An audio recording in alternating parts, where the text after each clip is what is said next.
So, no matter what we do with the external world, however we change the external world, for the better, as I acknowledged at the beginning, the real deep action is there, in the mind, in the heart, if you want to call it that. The foul rag and bone shop of the heart, as Yeats called it. That's where the real action is, and that's where freedom has to be found, according to Buddhism. So how? Well, that means talking a little bit about the path, the Buddhist path.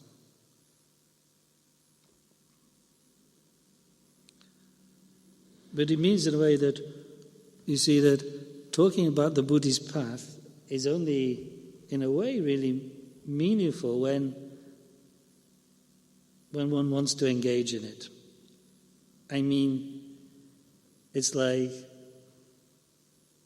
we have to, at least in some sense, figure out that we've had enough of life in the same old cage, that we've had enough of this, chasing these kind of illusions, that we want something else. We want freedom. At that point, practicing the Buddhist path becomes meaningful.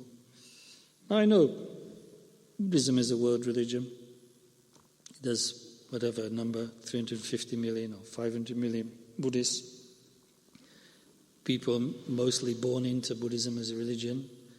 And so not everybody, of course, who's a Buddhist comes to it in this kind of existential way.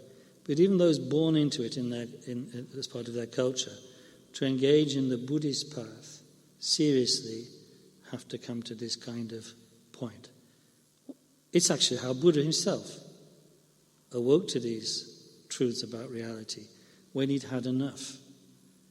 29 years in the palace as a prince, and finally he'd had enough of it. He saw that it was no way to authentic happiness, no way to authentic freedom, and no way to authentic goodness.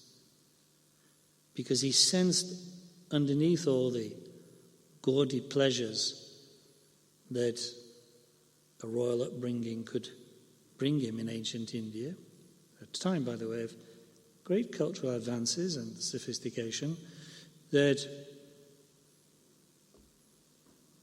he sensed underneath that the blunt factors of samsara, what I've been kind of trying to outline there.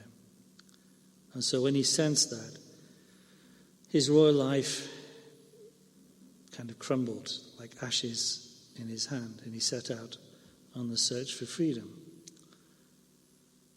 And he did that by cultivating spiritual practice. So it may come to the point where we feel a little similar to that. And then the Buddhist path is for us.